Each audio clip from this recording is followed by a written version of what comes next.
কিছুক্ষণ আগেই কিন্তু মেজর সিনহা মোহাম্মদ রাশেদ তার পরিবার এখানে এসেছিলেন এবং অ্যাটর্নি জেনারেলের সাথে তারা কথা বলেছেন, দেখা করেছেন। একটু বলে রাখি তাদের আসার যে কারণটি, তারা কিন্তু মেজর সিনহা মোহাম্মদ রাশেদ যে হত্যাকাণ্ডের বিচার চলছে এবং সেই বিচার দ্রুত কার্যকর করার জন্য কিন্তু অ্যাটর্নি জেনারেলের সাথে তারা কথা বলেছেন। আমরা জানতে পেরেছি যে মেজর সিনহার মা এবং তার বোন এখানে এসেছিলেন।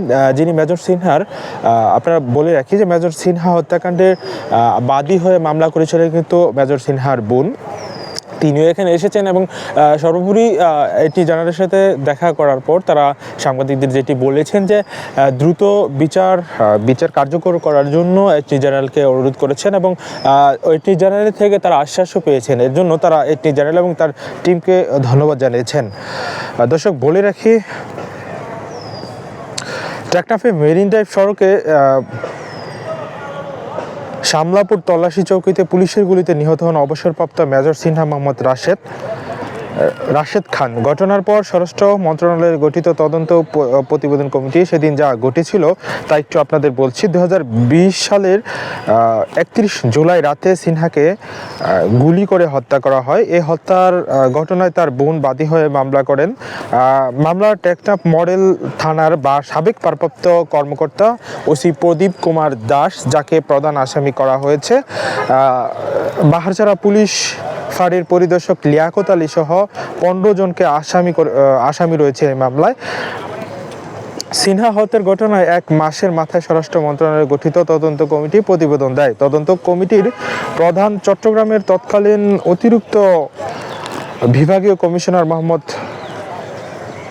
মিজানুর রহমান স্বরাষ্ট্রমন্ত্রীর কাছে একটি প্রতিবেদন জমা দেন। প্রতিবেদনে সিনহা হত্যাকাণ্ডের পুলিশের হটকারী, প্রস্তুতিহীন ও অপেশাদারের আচরণ বলে উল্লেখ করা হয়েছিল।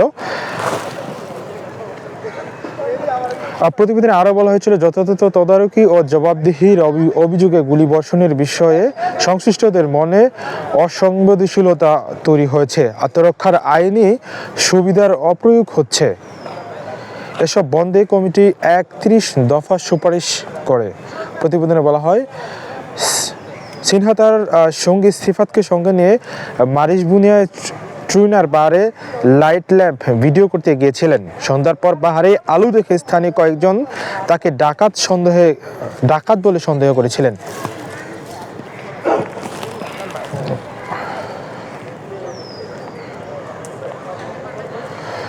দর্শক, আপনারা জানেন 2020 সালে যে মেজর সিনহা হত্যাকাণ্ড ঘটেছিল, তাদের সেখানে কিন্তু প্রধান অভিযুক্ত রয়েছে সেখানকার ভারপ্রাপ্ত ওসি প্রদীপ কুমার দাস, তাকে কিন্তু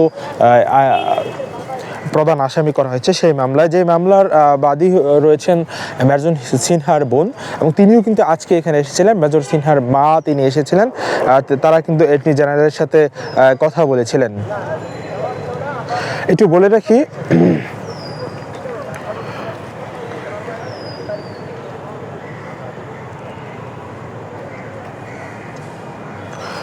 মেজর সিনহাকে গুলি করার পর 20 থেকে 25 মিনিট পর প্রদীপ ঘটনাস্থলে আসেন এবং এর আগে সিনহাকে হাসপাতালে পাঠানোর ব্যবস্থাও করা হয়নি।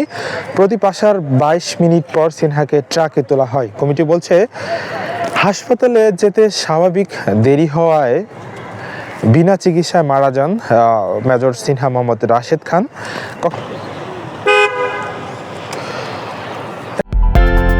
বিদেশ থেকে প্রিয়জনকে উপহার পাঠান প্রবাসী শপের মাধ্যমে।